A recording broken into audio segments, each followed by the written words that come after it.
The psychological drama Requiem for a Dream. This is certainly one of the best movies from the early 2000s. And I have to admit, I heard people talk about this one for years.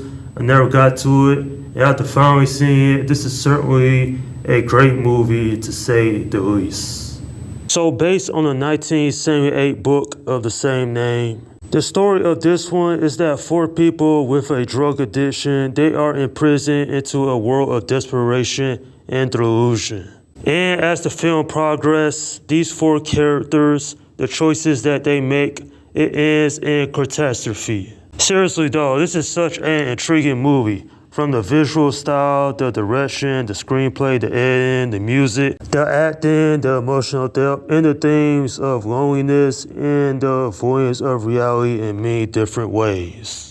This movie has certainly left a lasting impact for over 2 decades now, and you really do feel for these four characters and what they go through. And despite how unsettling some parts of this film is, it does a good job of portraying the dangers of substance abuse. Nonetheless, when it comes down to it, this is a movie I highly enjoyed, and it certainly is very entertaining despite how dark it is. I have to give credit to the director, Darren Aronofsky, and while this is only the third movie I've seen from him, his dark tones and his melodramatic stories actually resonates with a lot of people out there.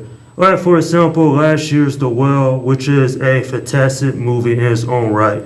But these four characters dealing with their own drug dependencies, it actually leads into some dark moments throughout this film. The acting between Jared Leto and Marlon Wayans was great. And interesting thing about Marlon Wayans, this was the first dramatic role he did during the time because he was more known for comedy movies.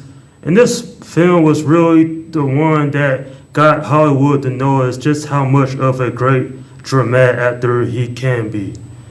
Jennifer Connelly playing the girlfriend, she did a good job. She actually does some deplorable things in order to get her heroin, fix. And not just that, but I think the best performance was by Ellen Burstyn. Her acting was so good, she was literally nominated an Academy Award for it. The themes of loneliness and addiction, that can resonate with a lot of people out there. And while this movie is pretty dark in some spots, I like the editing in this film and just overall what these four characters go through. No one has a happy ending. They all end up in worse places than when the film started. This is certainly a film that I thought was thought-provoking. Yes, it's dark, like I mentioned before, but at the same time, it has a good lesson of what not to do and how drugs can completely destroy somebody's life. When it comes down to it, this is a great film. And while I want this movie to be a little bit longer, it's still enjoyable for the story that it does tell.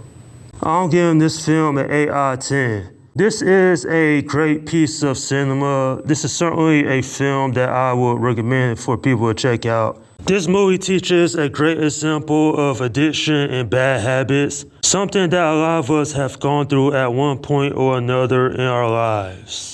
And quite frankly, I want to check out the other movies from Darren Aronofsky because he knows how to put strong messages within his films that resonates with the audience. And that is my review of the film Requiem for a Dream. Okay, leave your comments down below in the section and let me know what you think about this movie. Alright, this is Slim Guy 172 saying peace out.